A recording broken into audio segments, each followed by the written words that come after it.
At $200, a Super Nintendo setup costs twice as much as the old system. For the money, the company promises better pictures, sound, and adventure.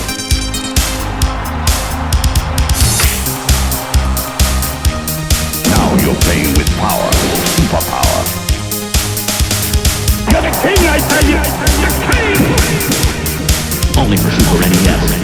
Only on Super NES.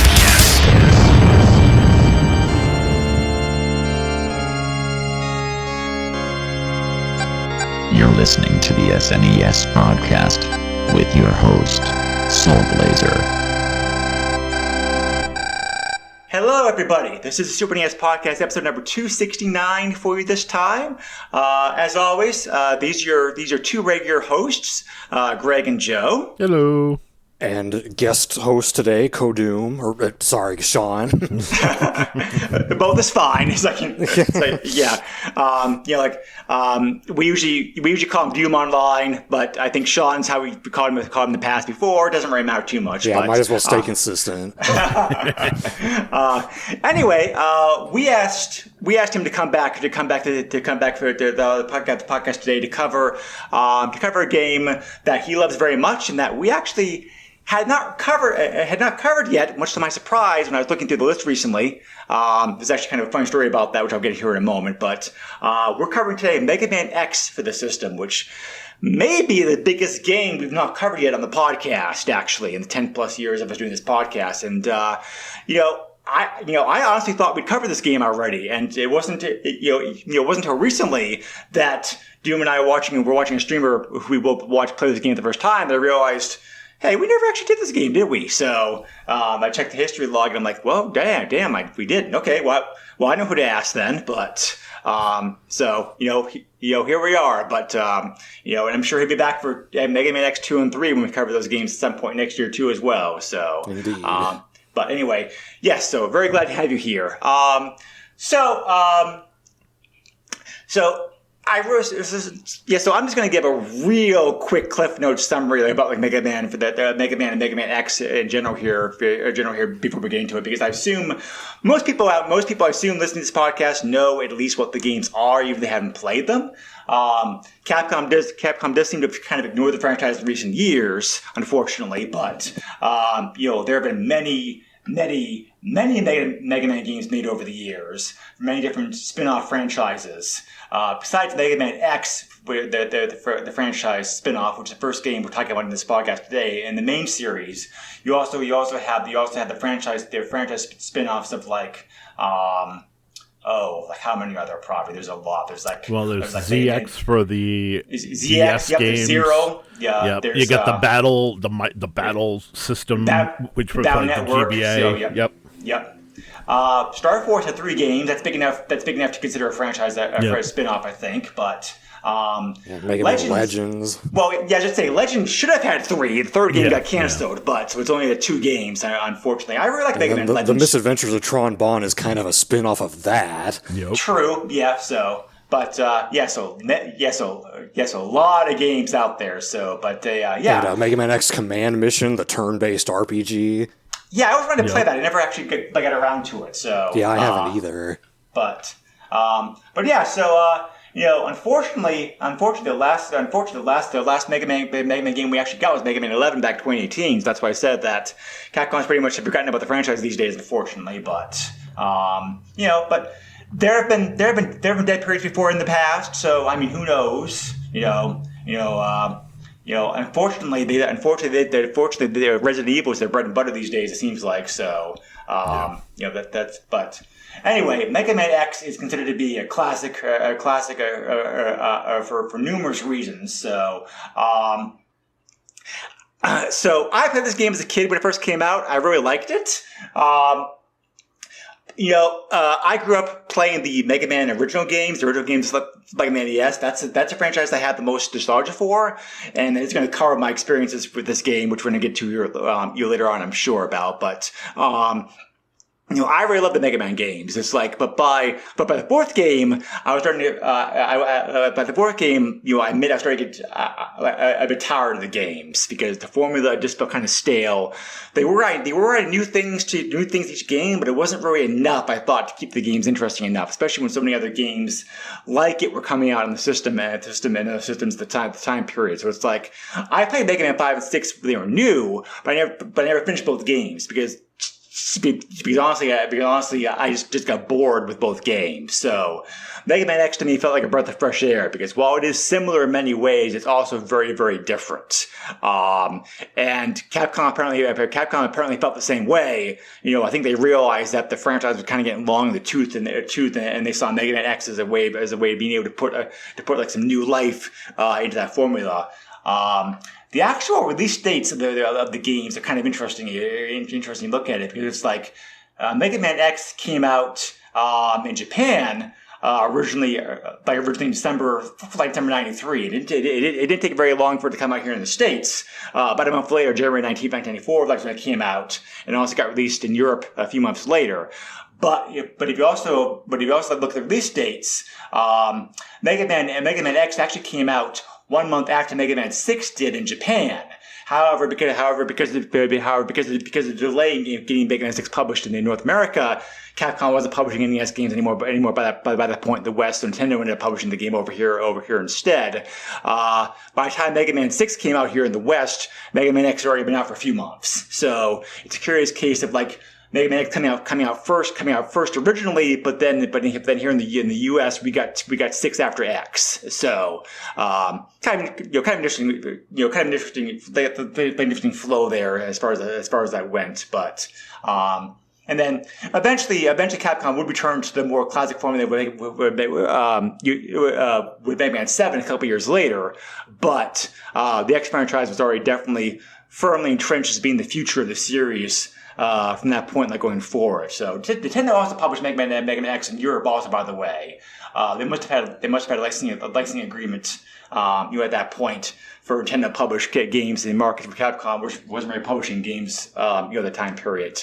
But anyway, Joe, I know you had Genesis growing up and on Super NES. Did you play this game back in the day when it was new? I'm sure one of your friends must have had this, right? No. So, in general, I came to Mega Man because one of my relatives gifted me for my birthday Mega Man 5. That was my introduction to the series, and the game was hard, and I got frustrated and never went back to it. As you stated, I had a Genesis, so therefore I did not get to experience the X games until much later. Actually, I probably could have, I definitely had started played that introductory level, at least once in the time of early 2000s to 2018 or 2016. But my real introduction to the X series was the remake on the PSP, Maverick Hunters X. Okay, and, yep.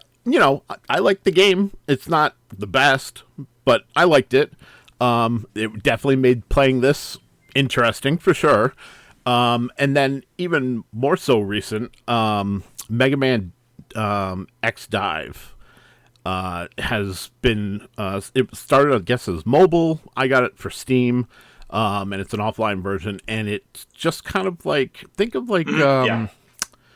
What was the there was a Mario game where you had it's kind of like the NES the Bits game where you could play a certain section and you have a certain amount of time. Oh right, yes. Yeah. So it's kind of like that, about. And as you play through the game, you get chunks of levels, and it's the same layout, beautiful graphics. They did a great job with that game.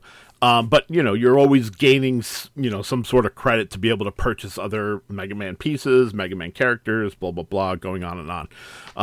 So that's really my extent of the Mega Man X games. It's more adjacent that it is Yeah. direct. Until I played the game for the podcast. So I forget about Dive. So I guess that is kind of a more recent game, even though it's like really technically new per se. Yeah, I've but, heard of it, but don't know that much about it. Yeah, well, I like will Joe say, said, the game is playable offline now on Steam. So it was originally a mobile game, but it's available on Steam now for full play. So there's that. There was the mobile game, and then they also made the online game available on Steam. Yeah. I think the best They do that occasionally with other mobile games, like there was a Star Trek game that also Star Trek game that came out recently that also was the same way on mobile originally several years ago. That now it's on Steam. Yeah, So, and I think that the Dive series, I think that was smart to bring it offline because online it was obviously pay to win. Like I could just tell that's how it was, and with it being offline, there's still a bit of kind of like pay to win kind of like feel to it, but there's nothing to pay for, so therefore you just have to grind, and it's a little more grindy than you'd like, but not horrible.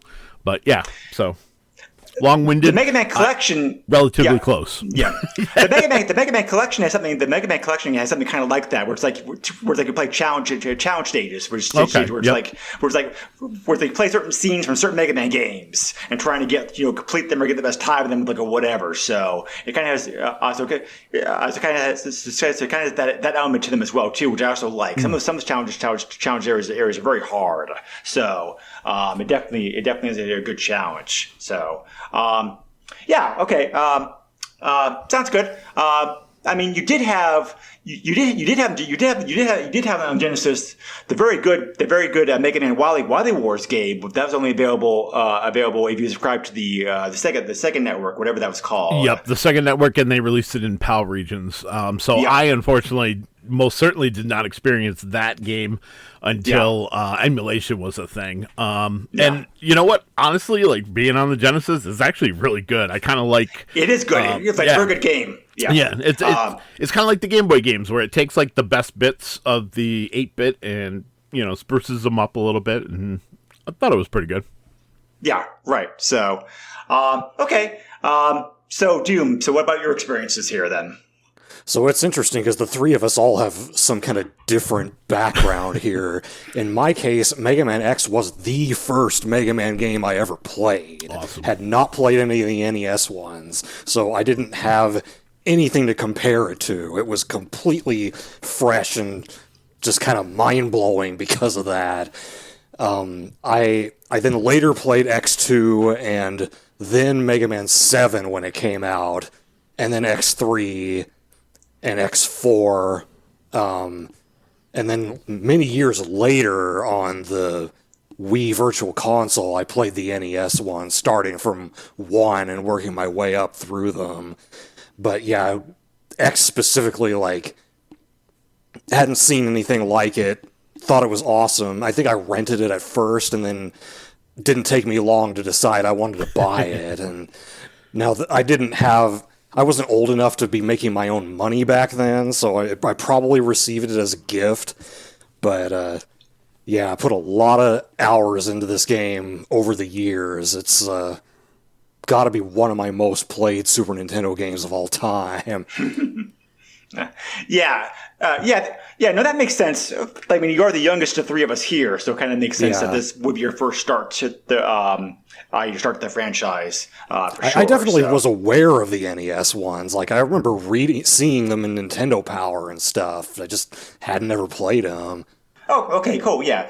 So one of the reasons I did ask you to be here, Sean, was because of the fact that we do, all three of us did have very different backgrounds, experiences like this game. So, finishing up the history about the game here, quickly. Part of the, if you want proof of how much of a game a classic is, you just have to look at how many times that the game gets re-released. Mega Man X has been released several times, which definitely shows popularity. There have been unofficial ports of this game to both personal computers and and also mobile devices, which also shows just how much the fans love this game. It was included in the Mega Man X collection for the GameCube and PS2 way back when, which was a pretty good version of the game. I think altogether. I remember I had that back in the day. I remember having a little bit of lag, but it was pretty playable experience. I like for the most part. It was available in the Virtual Console download, like for the Wii and the Wii U. Joe mentioned the PSP remake, Maverick Hunter X. The game also was bundled in with was also bundled with Super NES Classic Edition. There was a special re-release of the cartridge to celebrate the Mega Man's 30th anniversary in September 2018, which very nice. I will admit, very nice artwork for that one. I will mention it toward the end here for eBay pricing because it is still available on eBay, and then. The most recent time the game's been re-released was on the Mega Man X Legacy Collection, which came out recently for modern systems. So, numerous ways to play this game that people want to these days. You either play through physical like or download means for sure. So, anyway, so I said before how Mega Man X was designed to be kind of like a brand new take on the Mega Man franchise. They still referenced in elements and characters and story parts from the original Mega Man franchise. I figured that Sean, like the best person to ask here to talk a bit about the story about this game, but it's also like I should also note, however, that a lot of the story elements for the game were not actually originally present in the game. Instead, they were kind of like backdated into the game. That is like made canon later on as Capcom fleshed out the story and the story of Mega Man X games more as the franchise went on. So the actual story for the game itself is like pretty minimal. The manual has some information. There's openings there. There's openings to the title sequence of the game. Cutscenes every now and then, but it's like a lot of the established story of the game now, what you read online, Wikipedia or other sites, is basically Capcom adding stuff onto the game later in later years as the franchise, which went on for 8 games, by the way. The first 3 games were on the Super NES, before we moved on to the other systems. We will cover like 2 and 3 later on for sure. But that's just a long-winded way of saying that a lot of the story was added on later on, and a lot of the story is also kind of complicated, and i.e. there's plot holes galore, big enough to drive a truck through, et cetera, et cetera. So, yeah. But anyway, Sean, you know the best about the game and the franchise. That's one of the reasons we want to have you here. One of the reasons that we definitely want to have you on here with us.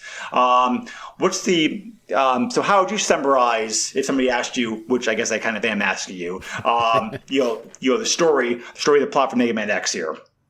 Okay, yeah, so ignoring anything that got added to it later on, I'm just going to be focusing on, what was in the game itself at the time of its original release. It starts out, the manual has a journal from an archaeologist named Dr. Kane, and he's trying to look for fossils, but he ends up finding a lab that was created by Thomas Light, who... in this game's time period, Dr. Light has passed away. It's well in the future from the original Mega Man games. And he finds this capsule here that has this robot named X in it. And what's kind of interesting here is that in the manual, it talks about, in one of Dr. Kane's entries, like, hey, there's a warning here, but I'm going to read it later. But the warning doesn't actually show up in the manual. The warning instead you see during the game's intro sequence. So they kind of split up the storytelling between the manual and the game's intro that way. So I thought that was kind of interesting. So he lets X out of the capsule, and X is a robot who is able to think and make his own decisions, and so he's like really advanced, and he's referred to as a Reploid, and using like his schematics, Dr. Kane is able to develop more Reploids with the intent that they will be a benefit to humanity. But then things don't go the way he expects, and some of these Reploids start turning maverick and decide, like, humanity is... We should wipe them out. The robots are better, that kind of thing. And so they gather a group of Reploids called Maverick Hunters to hunt down the Mavericks. There's not really any way of saving them, so they have to destroy them. And this group is led by a Reploid named Sigma, and everything seems to be going well at first until Sigma also goes Maverick and declares war against humanity. And meanwhile, X is just kind of not sure what to do at first, but he eventually decides to join the remaining Maverick Hunters along with another one named Zero, who is like way more powerful than him at the start of the game. But that's kind of where things start off, and you start the first level from there. Cool. Yeah.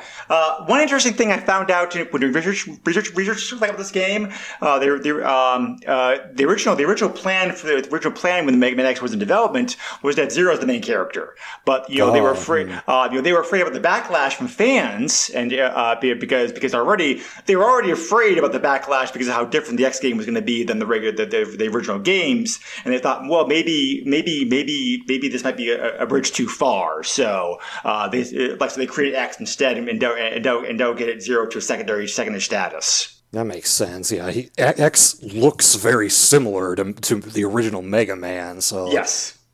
So like I said before, a lot of the gameplay in Mega Man X is both similar and not similar to the original Mega Man games. Yeah. It's kind of hard to explain exactly, but it's like my experiences.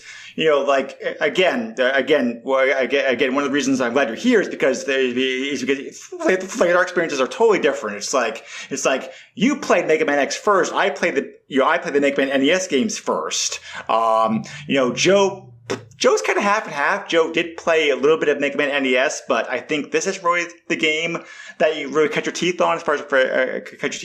Like if I understood you correctly. Yep. So again, we all come from very different experiences with this. It's like the game does play similar in the sense that the gameplay flows still the same. It's like you have a choice of 8 robot masters to pick. You're still free to pick who you want to take down in what order. A lot of the gameplay is the same. You run, you jump, you shoot. You can do slidings. You can defeating Roadmaster grant you the weapon that the guy had. You beat all your Roadmasters that gives you access to Sigma's castle. And you go through the final part of the game and beat the game. So there's also there's also pass-through feature in the original game. The modern versions have save states. There's also power capsules that you can also use and whatnot, but. Having said that, a lot of the gameplay, however, is still the gameplay at that point is still very, very different. It's like you also have the ability to be able to do wall jumps, and energy capsules don't work. And energy capsules don't work the same way like this. I feel like this way, and you can also find hidden. You can also find off the beaten path, and if you look in the stages, capsules. From Dr. Light, who give you who give you like extra abilities to upgrade yourself and whatnot. So it's like there's many differences. The differences in the gameplay that, for me, I had a hard time getting used to all the differences coming to this game as a kid when it was new because it's like I was so used to NES games that trying to retrain my brain as it was to learn how to play this game correctly definitely was a challenge for me. It's like it definitely is why I enjoyed the game, but at the time, I didn't enjoy the game as much as the NES Mega Man games partly because of the fact that it was very different. Of course, I was of course, it's open to new experiences, and of course, I realized the change was good. And I was the one who said before, the Mega Man franchise to me had gotten stale. So definitely need to. So this was the breath of fresh air that the franchise really needed. It just took me a while to have to retrain myself, as it was, to try to learn how to do everything correctly in this game.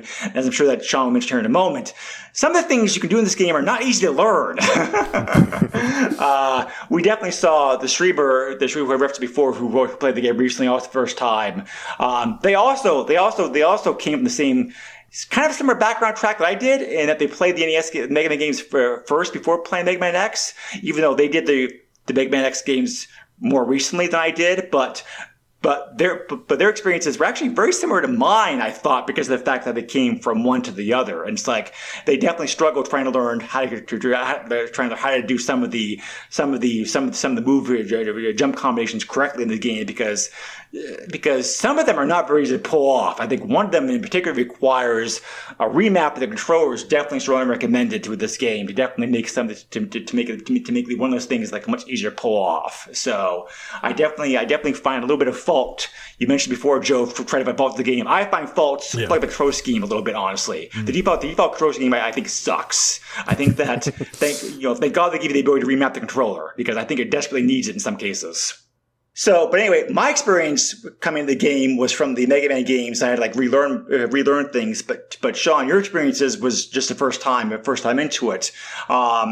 So you were able to come to this fresh. What was your experiences learning this game, playing this game like back then, when you're getting used to the game, like really coming to like it?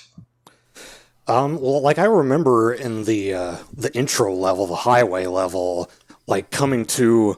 You fight that first B mini boss, and then it like crashes, and the whole like road that you're standing on falls down, and you're stuck there until you can wall jump your way out of it. But I feel like it's very intuitive, because you jump toward the wall and X starts sliding down it, so kind of indicating like there's something that you can do to get up there, and so you just start hitting the jump button and up you go. And it's like, as far as basic wall jumping, I feel like it's one of the easier games to do that in, compared to, well, I know Super Metroid gets brought up a lot when it comes to difficult wall jumping. Yeah, I'll agree with that. Yeah, so like all you're doing is jumping toward the wall and pressing the jump button again, and you're going up. So that part, like, I understand if you're used to the NES games where there is no wall jump, if that threw you off. But for me, like, I feel like I picked it up pretty quickly. And as far as the default control scheme, you do have to have the ability to very interchangeably shoot, jump, and dash, 3 different buttons. And it's definitely difficult to do that with just your thumb. So I totally get why a lot of people remap the controls. I never did. I trained myself to hold the controller in a way that allowed me to access all 3 buttons whenever I needed to, pretty much. It's often referred to as a claw grip. And some people do it a little differently, like the index finger can either be used to press the shoot button or the dash button. I usually use my index finger for the dash. Some people do it for shoot, but if you can master that, then you don't need to remap the controls. But I totally understand people not wanting to do it that way. And then as far as like, because another big difference between these games is there's a lot of items to get in the levels, whereas like the NES Mega Man games, they had some, but it wasn't like there wasn't a huge emphasis on exploration, whereas I feel like the Mega Man X series, they definitely want you to scour the levels as much as possible to find all the hard tanks and the sub tanks and the upgrade capsules. And like they give you the dash upgrade, like you don't even have to look for it, just go through Chill Penguin stage normally and you find it. I think it did take me a little bit of time to get used to the idea that I'd need to be looking for hidden stuff, But once I did, like, I started going back to the levels pretty regularly to see, like, what can I get now? And being that it was my first Mega Man game, period, yeah, there was a learning curve, and it is not an easy game for someone who's going into it blind. But I think overall, maybe because it was my first, that didn't hinder me as much as someone who started with the NES games. Kind of hard to say, but that's kind of what I'm thinking. Yep, that makes sense. Joe, what about you? What was your experiences like this game? How much learning curve did you have like getting into it? So I didn't have too much of a learning curve. So, you know, by the time we're here now recording this podcast, I have gone through and I've played Mega Man 1 through 8 and actually all the way up to 11. The 11 is the only one I didn't beat. So I've played plenty of Mega Man. So Mega Man X feels familiar, but yet different, and it's different in a good way. So with the Mega Man games, especially on the NES, it was like, here is the screen that you were on. This is the obstacle that you need to get through to get to the next square obstacle, basically. Here, you don't have that single screen obstacle course that you have to go through. It's constantly moving, which is really nice. One of the things I've always loved about the Mega Man series, and it shows up here in X, is the first level almost always teaches you the mechanics of the game, and they do such a good job doing that. This is like chef kiss perfection, this first level. And Doom, you even talked about it, like, when I destroyed the mini boss and it dropped that piece of highway, my initial thought was like, oh, I'm screwed. Like, I actually, the first time I hit reset, because I was thinking, I was supposed to jump before, the highway gives way. So that gives you an idea. But yeah, so learning the wall jump and then the dash, it's so good. And then, of course, you run into, and I can't remember his name, it's the cutscene where Zero comes up, but like you're sitting there. Vile. There we go. So like I'm sitting there shooting this guy, and I don't know whether he's dying or not because there's no, no life bar. Right, I just destroyed a bee that didn't have a life bar. So maybe he's the same way, no life bar. So, but it just seems like I'm not hurting him, and then all of a sudden I'm pretty much on death throw, and Zero shows up, and Zero shows up to basically show you what the end journey is going to be. Zero has all the bells and whistles. You will as well as you go through your journey, but like it is the representation of what you will become. I like the idea that there were hidden capsules. I did not put in the. I shouldn't say put in the effort. I did not take the route to be able to try to find all the capsules because I knew. Especially being fresh to this, I was not going to be able to do that. So my primary focus was trying to beat the game, which, hey, spoiler, I didn't do. So there's that. The other thing is I love the fact that the capsules do give you your upgrades. And the very last capsule that you can get Ryu's Hadouken, which is like... Yeah, nice little Easter egg. Yeah, little Easter egg, and then on top of that, it's like the ultimate weapon. It'll kill anything in like one shot, which is fantastic. So yeah, I love that.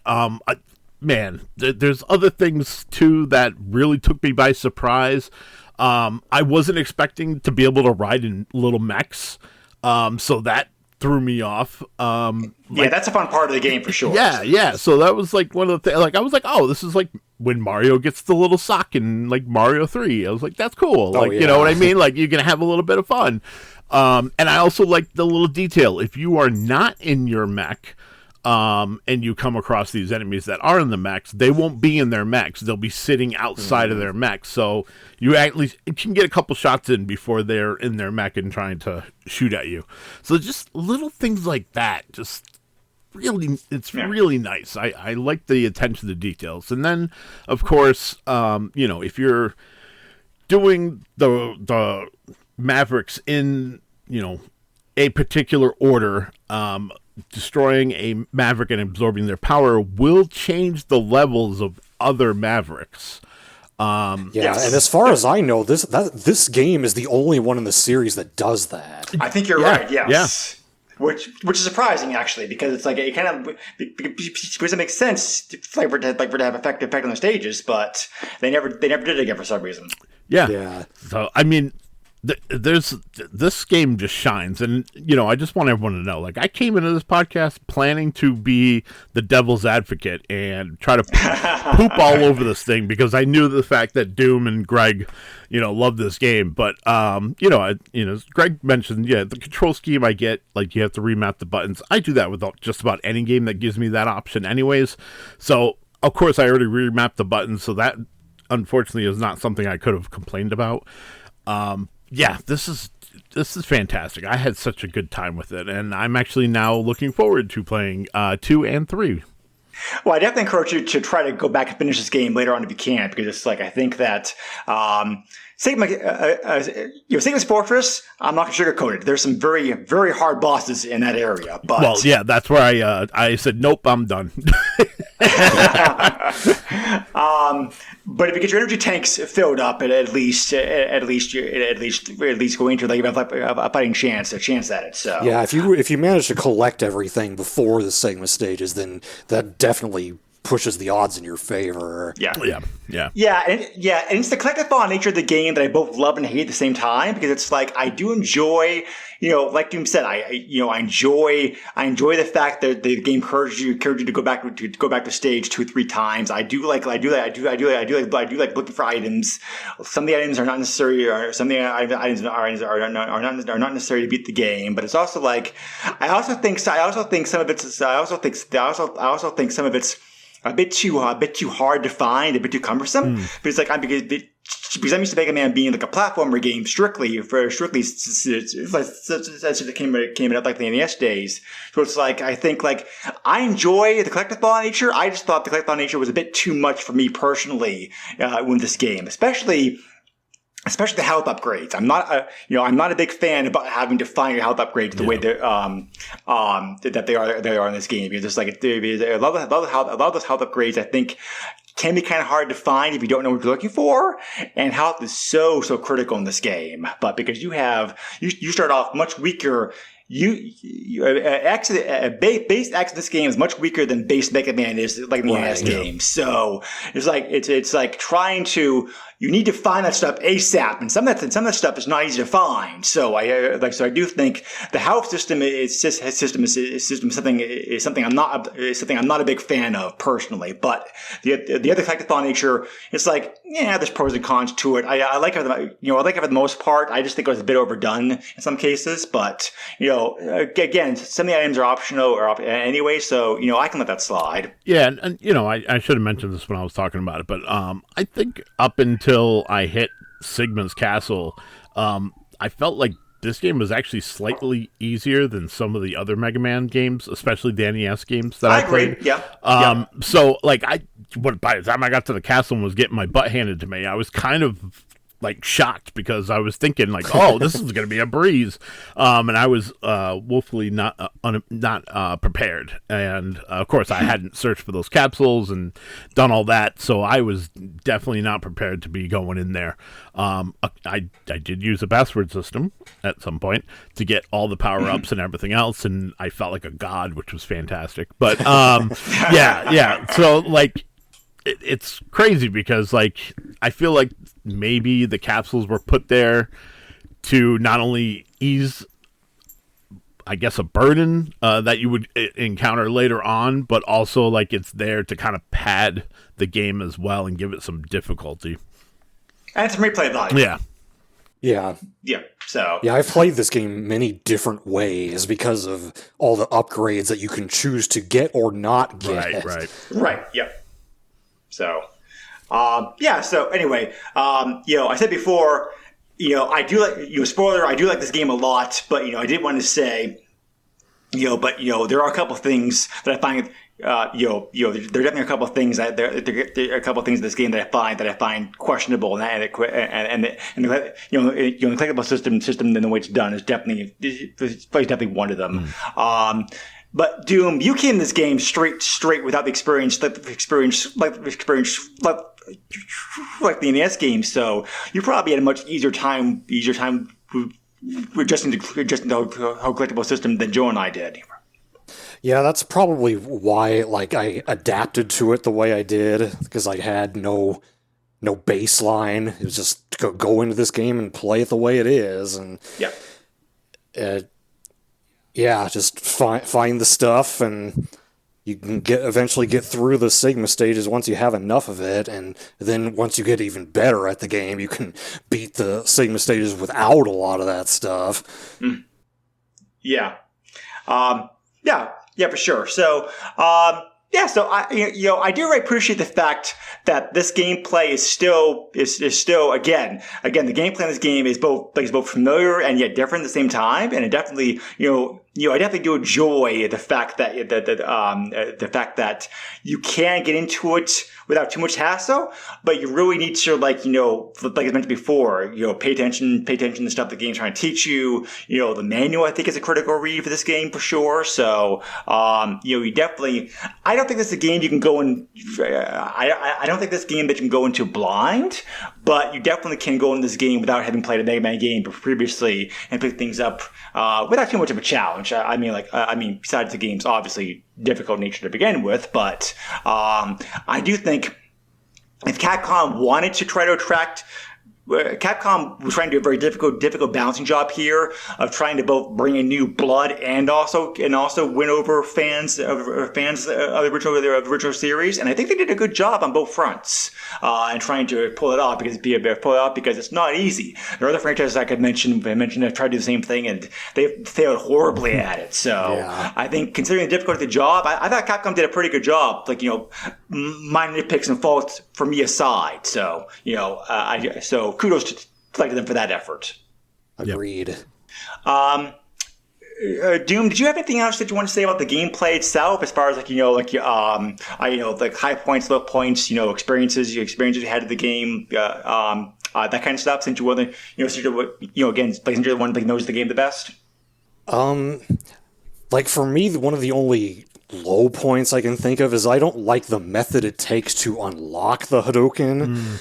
How you have to replay Armored Armadillo's level until it shows up, basically. It just feels like kind of a waste of time to me. And it's a cool ability to have, but I tend to not use it anyway. I like to just fight the bosses normally. And it doesn't even work against some of the Sigma stage bosses. You can't use it against the stage 2 or the stage 3 boss or True. Sigma's final form. Yep, true. So, there definitely was nobody who found that on their own back in the day for sure. So I remember hearing about it in a magazine, I think, where I found out about it. It's definitely a very cool Easter egg. It's fun to have in there. It definitely is meant to. I think Capcom put it in as kind of like a nod to somebody who already finished the game before. It was looking for a cheat mode to be able to finish the game again easily a second time around, but it's definitely a very cool thing to include. But nobody's gonna find that by themselves unless they know what they're looking for. So, and the game, and if you're going to the game fresh, the game can take you a while. I think the streamer who we saw play the game recently spent probably about maybe, I don't know, we say maybe about 10-12 hours, probably the game total, so which would kind of jives jives my own experience of the game, both the game too. So and me as a 10-year-old, I don't know how long it took me to beat it the first time, but it was probably more than that. Probably same here for me too. Yeah. So, speedruns of this game are very fun to watch for sure. It's like, I think like the world record right now is just, like the game, like this game, I think it's just for 30 minutes. So, definitely, like, it's one of the most popular games of speedrun too, because how many ways there are to break it. There's numerous glitches in the Super NES version of the game, which I'll mention here toward the end. But even later versions of the game, because it is emulating the same code, a lot of those same glitches still work. So there are numerous ways to break the game for sure, and speedrunners love to break games. So I think it's one of the reasons that it's so popular. It's popular speedrun for sure. So. Joe, before we move on here, did you have anything else you wanted to say about the gameplay itself? Good points for you, bad points for you, that kind of stuff? No, I mean, like I said, it felt somewhat familiar because of playing the NES games, playing through those, and the new mechanics I think elevate the game. It definitely, the level design was influenced because of those new abilities, which I liked. And definitely for sure. Yeah. So I mean, they're definitely they revolve around the ability to dash, which was not present in the NES game. So. Yeah, I think that I think it's kind of interesting because there definitely are things this game does that it can do because the power of the Super NES. I think there are things that the designers wanted to have in the games all along, but they were limited. By the power that the NES system itself could pull off. So there definitely are things that the game does that just would not have been possible on.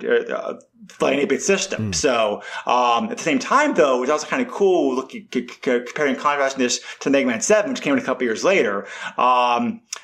Joe, you were here on this podcast when we covered Mega Man 7 a couple years ago, I think, right? You were already co-hosting with me by that point, I think. I want to say that might have been one of the ones I did. I can't remember, in all honesty.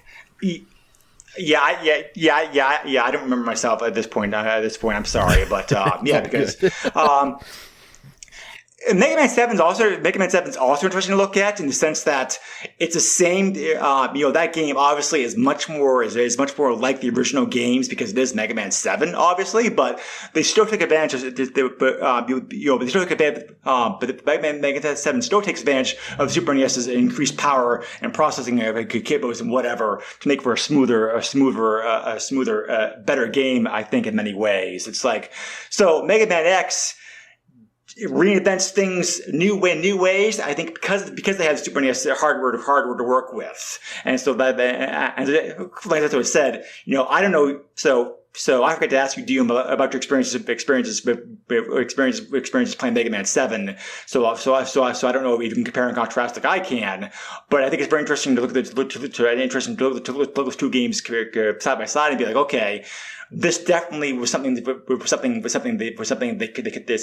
to use the Super NES for that they couldn't have done previously. Yeah, that's because I hadn't played the NES games. I probably wouldn't have realized that, like what was capable now on the SNES. For me, the main thing about it was kind of the same as you going from the NES games to X. Me going from the X games to 7 was kind of jarring. Like I can no longer wall jump. I can no longer dash. I have to use this slide instead. And for some reason, I already have my maximum amount of health. And like I can't, there's no built-in energy balancer like in the X games. Like you have to buy it from the shop. The whole thing where you pick up a weapon energy and it automatically refills whatever your lowest weapon energy was.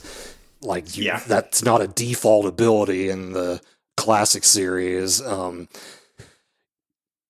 there's no capsule upgrades, so there's no charging up your Robot Master weapons.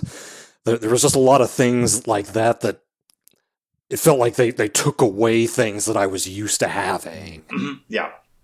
Yep, good point. I fully agree with that. But speaking of the Super NES abilities, let's talk graphics and music and sound effects. Excellent on all fronts. I mean, this game looks looks brilliant, sounds brilliant. The Mega Man games always have great music. Even even so-called bad games, I think the franchise always have you always have a good soundtrack. Mega Man X really shows off what the system can do as far as like both graphics and music. I think it's a very graphically pretty game. It's bright, it's colorful. The backgrounds are very diverse. The enemies are very different. They have like in a large detail. They have very like unique looks. The music's great. The sound effects are popping. Great sound effects for like explosions and shots and whatnot. So really a treat for the eyes and the ears, because Mega Man always had great soundtracks in the NES, but graphically it was pretty dated by the point that Mega Man 6 came out. They really didn't change the graphics any from like game to game. Mega Man 6 pretty much looked the same that Mega Man 1 did from like 7 years previously. So seeing this much an upgrade of the 16-bit system was definitely eye-popping. I think this the Capcom pushed this very heavily in the magazines, like finally a Mega Man game on Super NES, blah blah blah, that kind of stuff. So they took full advantage of the 16-bit system could do, and like it just the game just looks and sounds gorgeous. Yeah, graphically and audibly, like it's timeless, I would say, and I think it's very fitting that in Japan he's called Rockman, because this soundtrack is a lot more like rock influence than anything that they could do on the NES. Yeah, definitely. So I actually meant to look up why the name changed between Japan and the U.S.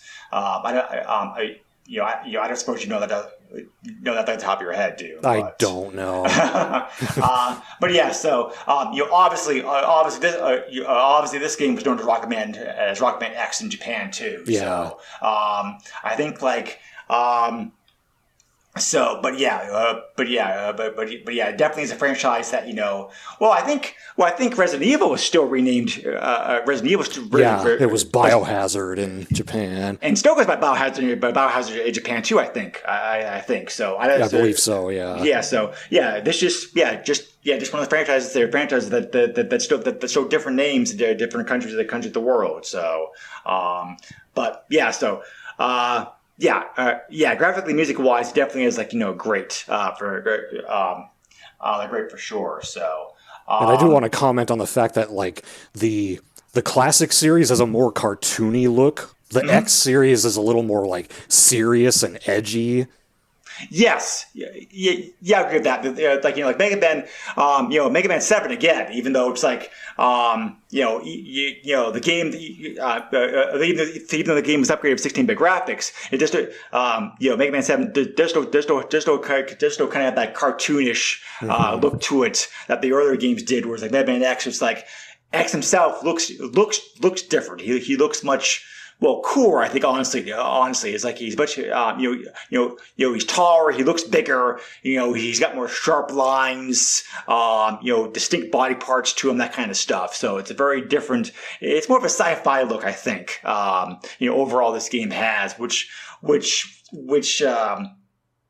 very fitting for, it's very fitting like for like futuristic, a futuristic time frame that the games are supposed to be set in.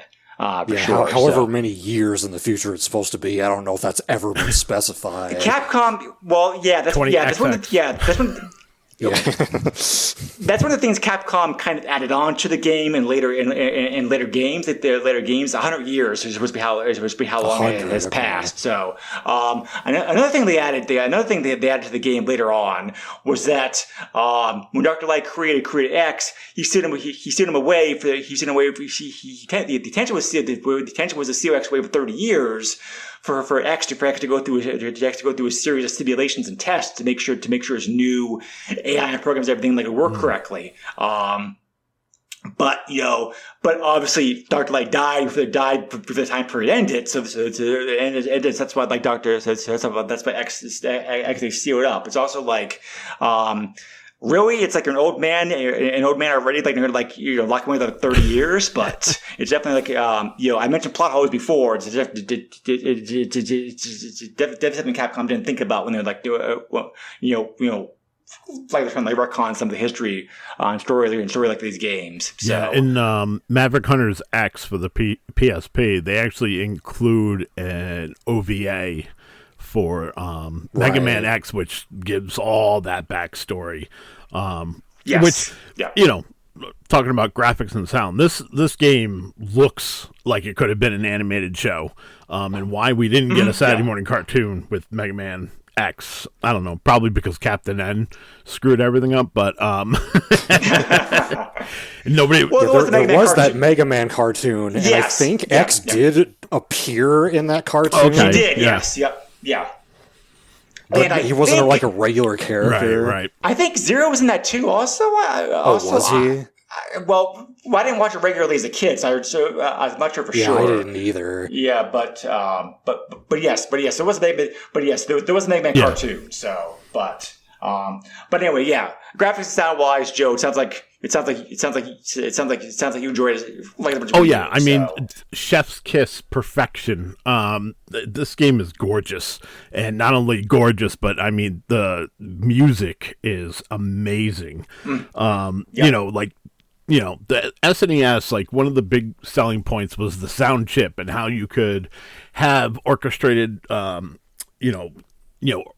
instrument emulation, and it was pretty accurate and whatnot. And here you really hear it. There's it's a Storm level, where like you could just hear like electric guitars going.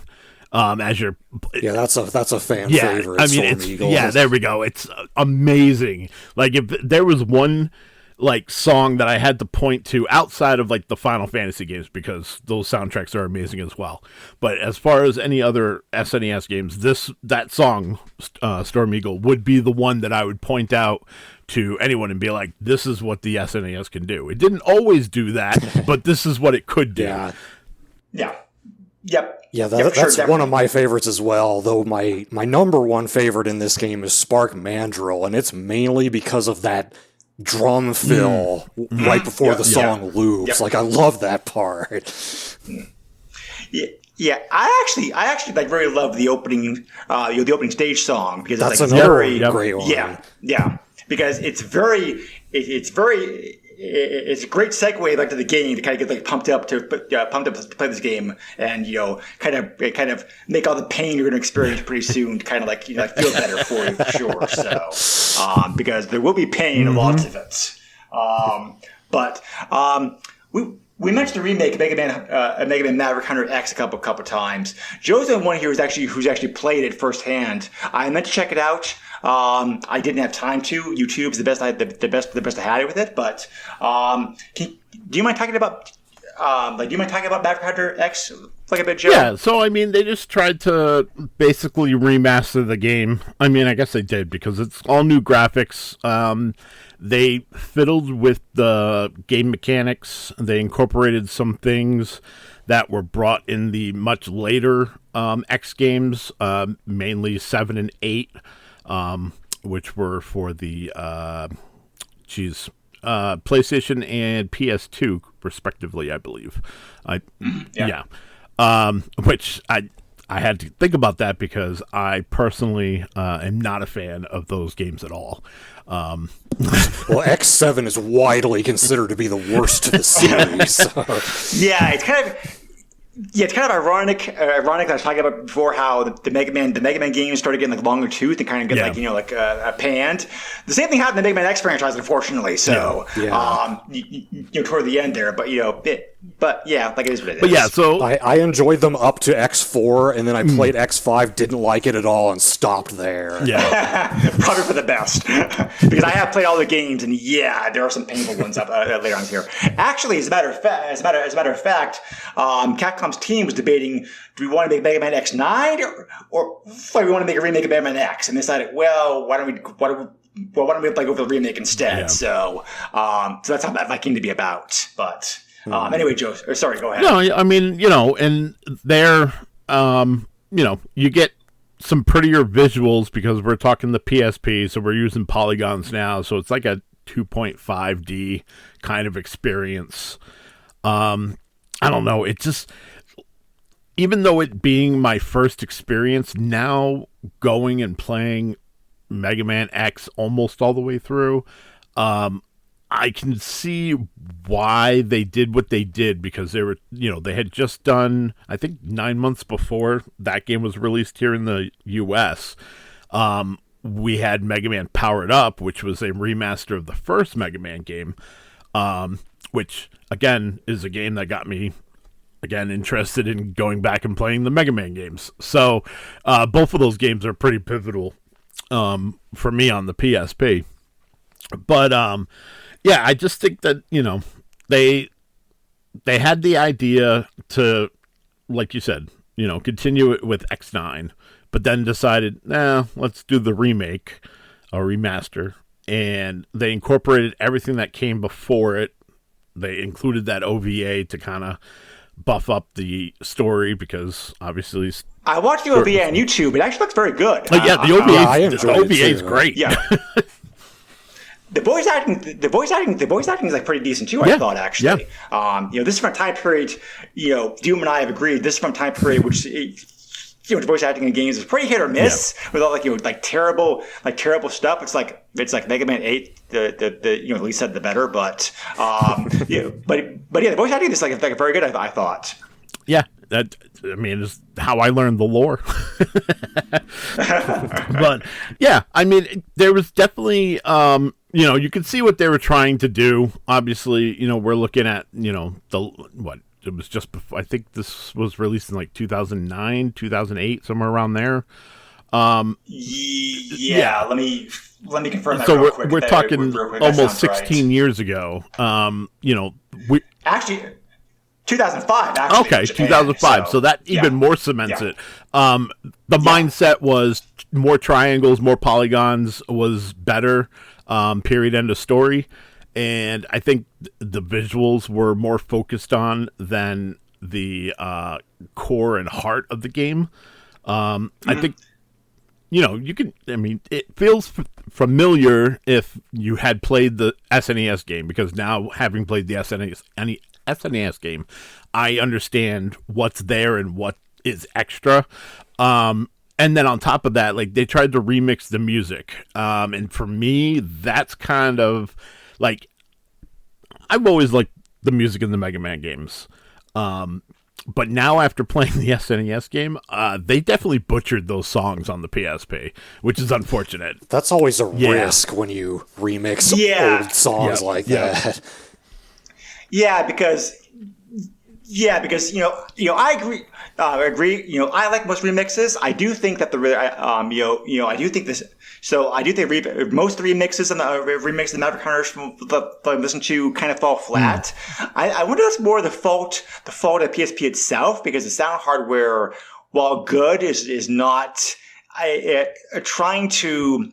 The sound hardware was not sound hardware was not the best on the PSP, and I kind of wonder maybe if, that's always the problem, the problem of trying to port music over from a system to another system that doesn't have the sound quality good enough for it. I mean, look at all the Super NES to GBA conversions. The sound always suffered on those. So I think it's part of the problem. But because there were a couple remixes I preferred, honestly. But I think that.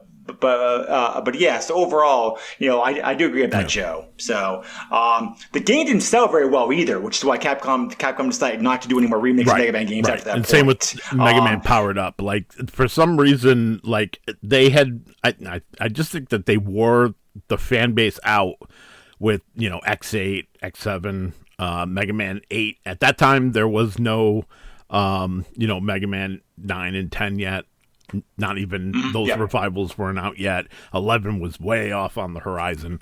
And I just think the fan base was just kind of worn out. If you look at this time frame. But curiously enough, But curiously enough, if you look at reviews now for both Maverick Hunter X and Powered Up, they're overwhelmingly positive. Yeah. It's like people nowadays, they really like the games. It's just that 20 years ago when they came out, they sold horribly. So it's just in the case of like a game that got overlooked at the time and over time, and now people like think better of it. Yeah. So. Yeah, I've heard mixed opinions on it myself. Some people think it's better than the original Mega Man X. I've heard that too. Yep. So and then other people are like, I'd rather play the original. I mean, it's a perfectly good version of the game to play. I mean, like, it's not, it has its pros, it has its cons, I think. So it's like, it doesn't really matter, which version you want to play. Just that the original version's a lot easier to get these days because of how many times that's been like re-released for sure. But, you have to go through dodgy emulation ways to well, I shouldn't say dodgy. PSP emulation is very good these days, but yeah, like, you know what I mean. So, but yeah, so, okay. So overall, like, I'll go first. I do really enjoy this game a lot. I really do like it. I think it's a very good, strong game. It definitely was the breath of fresh air Capcom needed for the Mega Man franchise. And, I definitely played, unlike Doom, I played all the Mega Man X games when they came out. And even though I regretted doing some of it, but, I definitely do think that, X2 I enjoyed even more than this one did, and X3 I also really loved. I think 2 and 3 are personally were even better than this game was, because of course there's always ways to improve upon something, and this game was a great foundation for what was to come later on in the games of franchise. Some of the things I complained about in this game were fixed in later games, so that's always good. I do really like this game. I understand why it's a classic. It's a great game. It holds up very well. It's a great all around solid game. My personal nitpicks and issues of the game aside, none of them are to the point where I would discourage somebody from like playing this game, whether you're like a first time Mega Man player or you just never got around to the game for whatever reason. Difficulty, I think this game is easier. This game definitely is hard. I think that I'd be curious to hear what you think about this also, Doom, because it's like, I think Mega Man 1 is harder than this game is, honestly. But, I think this game is hard, but there are some Mega Man games that I think are harder than this one is. It definitely is, it's up there, but definitely, it's up there, but it definitely is not like an impossible challenge like some of the other games are. My nostalgia for the NES Mega Man games, however, is so strong that I just cannot overlook that. And for me myself, personally, I just cannot like put this game over Mega Man 2 or 3 on the NES, because it's like I love those games to death. It's like nostalgia for those games is so strong of me. It's like Mega Man X is up there.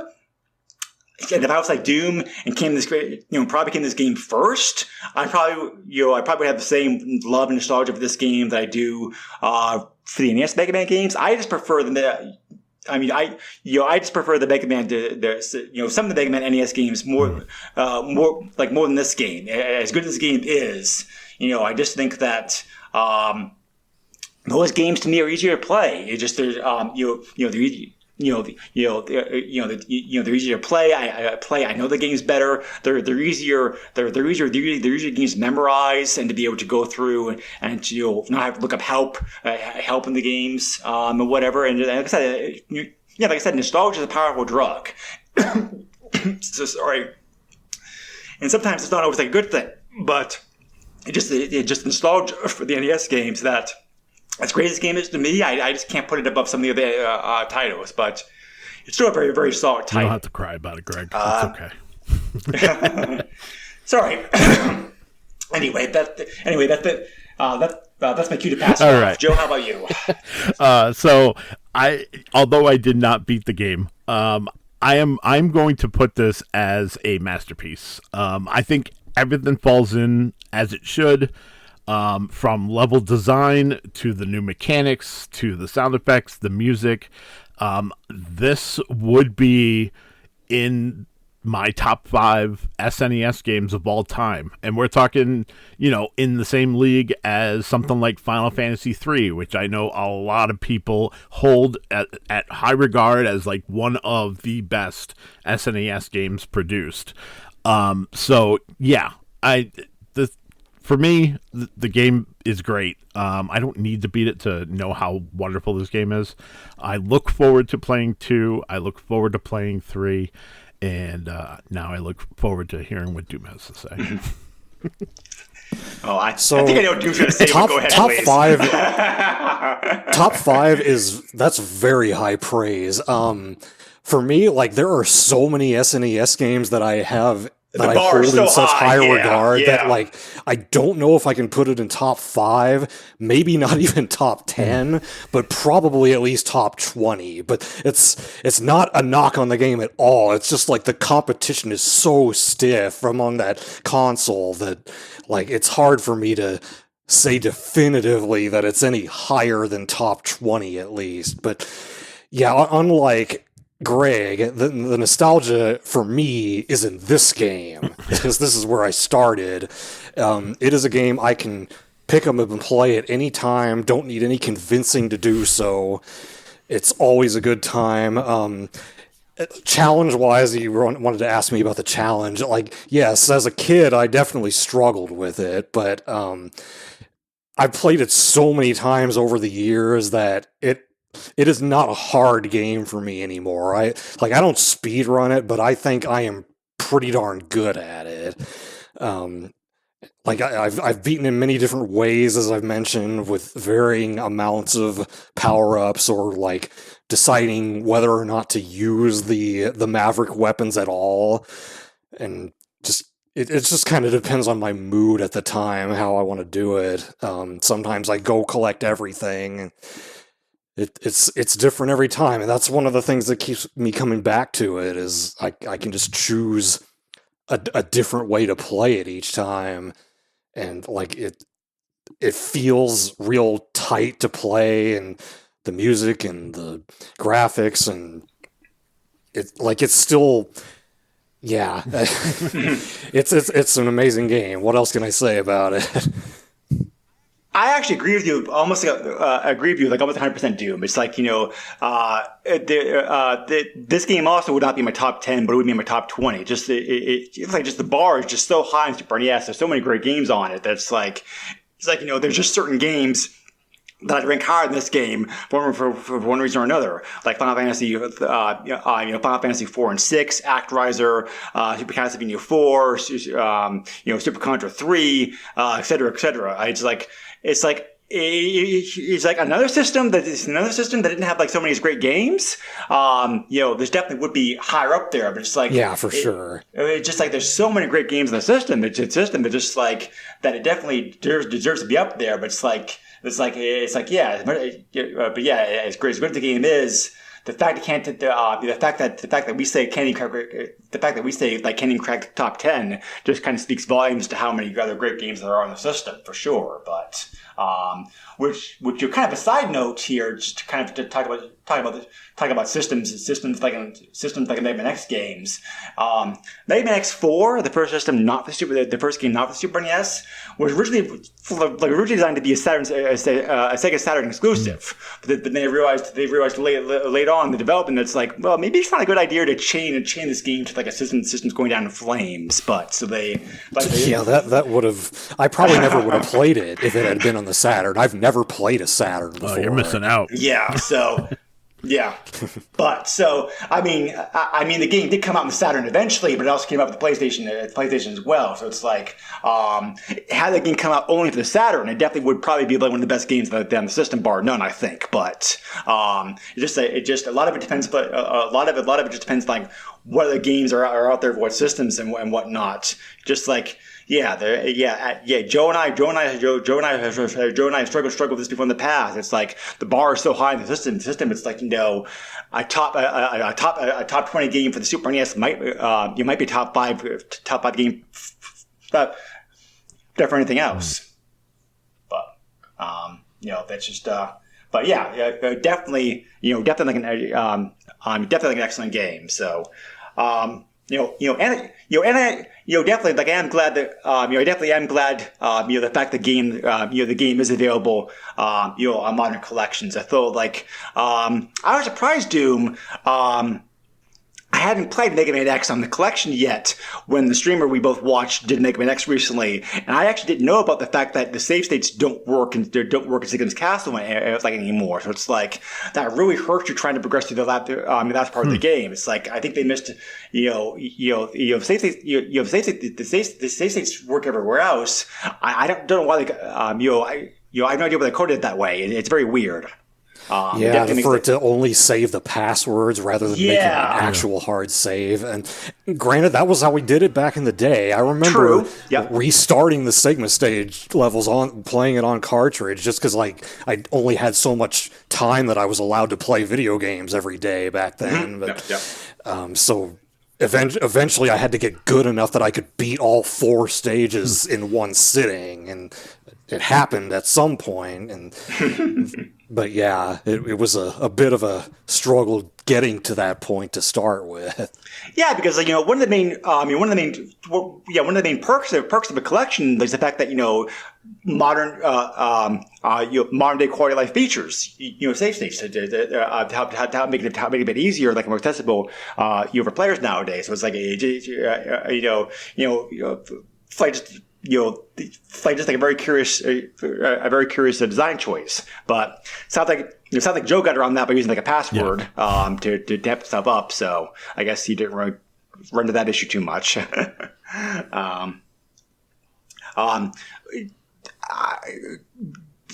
Does Mega Man X 2 and 3 have the same restriction? Do you remember? So I remember there being some talk about that.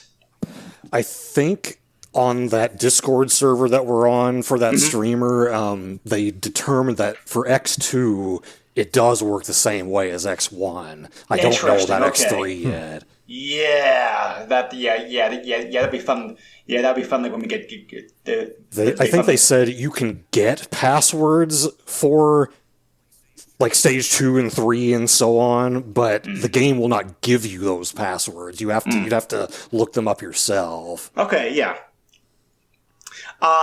So one last thing, just to clarify something real quick. I mentioned before how Mega Man X had been ported to other systems. Apparently, I'm double checking here. The MS-DOS version of Mega Man X did come out here in North America. That must be a rough part of the game because they ported Mega Man 1 and 3 to DOS 202, and oh boy, those are rough ports. But so I've never seen them, but I can imagine. The Windows, Android, and mobile phone versions of Mega Man X were Japan only. The iOS version was available worldwide, but since it was released in 2011, I'm sure I'm positive it's been delisted by now. So I don't think this game would be fun at all to play on a phone. No.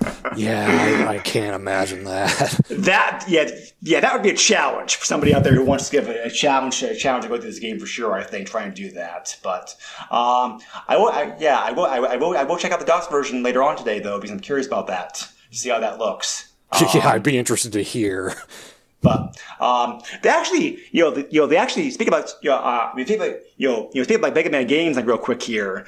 They actually have demade Mega Man 1 and 2 and gotten into and actually made versions of those two games on the Atari 2600 of all systems. And they actually play pretty decently considering the hardware that they're on.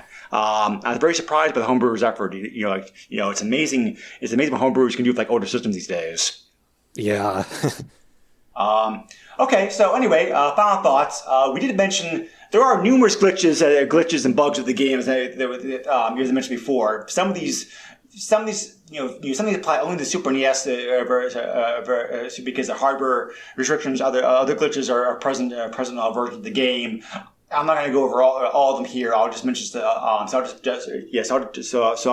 just mention a few of them very quickly. There's there's a way to get invincibility like the elevator spikes. There's a way to be able to get glitch passwords. There are passwords that do various things like stop off the game, give you 10 health to start with. Lag the game, blah blah blah, that kind of stuff. there's there's a way to be able to skip the rematch like the armored armadillo fight totally.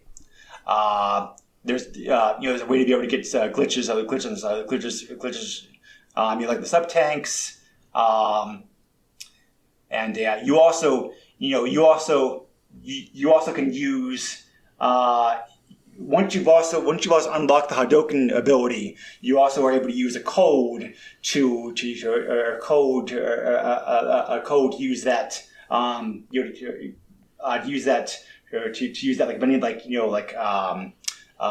version of your game password basically. So cool things like that.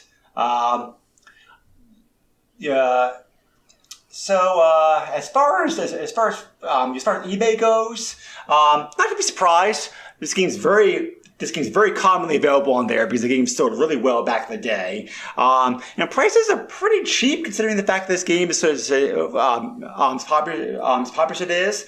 There's a wide range of prices for both cart CIB. So if you are wanting to pick up a physical copy of this game, I might encourage you to be patient. You definitely can probably snag something like for the cheaper end of things. As we doing research, 330 copies of this game were listed on eBay, with 390 copies that sold recently. These prices include shipping, and these are all North American copies only. Card prices range anywhere from $16 to $67, which is pretty good for a Super NES game as popular as this one is. CIB, as I said, wide range of prices. You can get a beat up destroyed box manual CIB version for a version of $82 on the low end, or you get a pristine, complete everything including all the ads and everything for $805. So everything's sold. So everything had to be sold between those ranges. There also was a sealed graded copy of this game so recently on there for $1,800 as well. So. Yeah. So I mentioned before that there was also a special 30th anniversary physical Super NES cart that released the game back 2018. Those aren't that bad to pick up. I saw this. So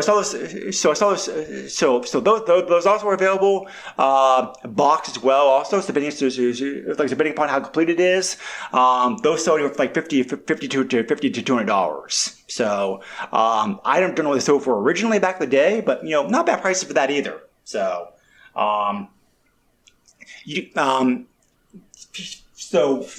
Yes, I imagine if you still had a Super NES Doom, this is probably something that you probably would have been interested in picking up, back in the day. Yeah, I actually saw X1, 2, and 3 loose carts of them in a retro game store recently, and X1 is pretty reasonable. X2 is quite a bit more expensive, and X3 is quite a bit more expensive than 2. Yeah. I also saw when I was doing eBay research, and I think I should show this to you, Doom. That somebody also had to be a repro cart of all the Super NES Mega Man games on one cart. So you also that's also available out there as an option. You don't mind going the slightly pirate route to be able to get all the games in one cart like that. But definitely a cool option out there for buying the game for sure. But the collection's always on sale. The collection's a very good way of playing the game these days because of all the modern features that they added and everything else like that. So Capcom divided the Mega Man X games in 2 collections. The running joke is that the good games are in one collection, the bad games are in another collection. But because 1 and 4 in one collection and 5 and 8 on the other collection. So, the collections are often on sale. So they're available on Steam, they're available on modern consoles. So that's probably the best way to get the games these days. So anyway. I believe that's about it. Do either one of you have any final thoughts or anything that you want to wrap things up here? Feel like I said everything I wanted to. Yeah, same.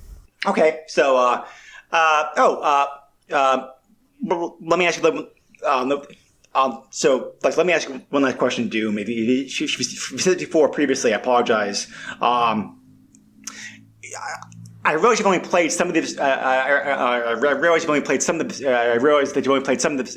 That you only played some of the Mega Man X games. But how would you rank this game with the other, like Mega Man X games? Like the Mega Man X games that that you enjoy more than this one, or is this one just still top for you? Say because of the nostalgia factor. This one is my second favorite. I think X2 just barely beats it out. Yep. Okay. Yeah. No harm mentioning this here. Mention this now because I don't know how long it's going to be before we have you back from Mega Man X2. So, assuming you want to come back from Mega Man X2. So, yeah, I would love to. Okay. Yeah. We will. Yep. We will plan for that the months to come for sure. So, because anyway. And so anyway, with that said, thank you very much for taking time out of your day to join us again and talking about this game, and we very much appreciate the information and knowledge that you're able to bring to the table with us here, for the podcast. No problem. Yes, thank you. Ms. Joe, as always, thank you for being here as well. Appreciate it. Of course, that's kind of the job I signed up for, right? So next time on the podcast. I need to look at the list here because we're doing the Great Waldo search, so make sure you all tune in for that. That'll be an exciting one. We're going from Mega Man X to the Great Waldo search. Well, you take the good, the bad, but I was going to say you can't say we don't cover the library. Yeah, and Waldo at least has enough meat to it as far as a franchise in and of itself. Speaking about the franchises here, that there is there will at least be some fun there. Be some fun things to talk about in the episode at least. So that's if you can find it. Yeah. But anyway, as always, appreciate you listening. You can find us on Facebook. You can also send me an email directly to the podcast@yahoo.com. Joe, how can they reach you? I have a very public Facebook. I actually just recently got some friend requests that I seem to have gotten from the podcast. So cool. Yeah. I mean, I tell you guys that I have a public Facebook and that you guys can come and check me out. So, that's clearly happening. So that's the best thing to do. Obviously, I'm on Twitter as well at JOESUX30. I post there occasionally, not as much as I should. Yeah, we're gonna leave it at that. That's what I got. Fair. So, Doom, do you have anything you want to plug, mention, advertise here with your minute here at the end to finish up? Yeah, so although I don't stream on Twitch anymore, I do have a large archive of my Twitch streams on YouTube. My channel is Kodum, KHODHUM, and I feel like it's appropriate to mention that for this game because I did do, I think, 3 different streams of Mega Man X and they're all on that channel, and 2 of them are just kind of whatever playthroughs, but one of them I managed to beat the entire final Sigma fight without getting hit. And then on another playthrough, I did a low % challenge where I collected nothing except for the dash boots because you have to get them. But then after I cleared Chill Penguin stage, I used a password that puts you where you've beaten all 8 Maverick stages, but you have no upgrade. So basically, I took away the dash boots going into the Sigma stages. And I beat the game that way. Yeah. Yeah. I've been meaning to watch those streams. I just haven't gotten around to it yet. So thank you for the reminder. I definitely am curious, doubly curious now to go in there and check those out because that definitely sounds like a fun challenge romp for sure. So I enjoyed it. Yeah, I have watched quite a lot of his streams on YouTube. On YouTube archived. I definitely can't vouch for them. They definitely are very fun. It's unfortunate you don't have the time to stream anymore these days because you were very good at it. I thought, but yeah, the streams of your channel, the streams of your channel are definitely worth checking out for sure. So anything else? No, that's it. Okay. All right. Well, thank you. Thank you again for being here. Thank you again, Joe, for joining me as always. And Of course. thank you again for everybody out there listening. We appreciate it very much. Stay safe, be well. Catch you again later. Take care, all. Bye. Bye. Nintendo controls 80% of the video market. But no matter how you play the game, or which game you play, things definitely have come a long way since Pac-Man. Now you're playing with power. Deep power.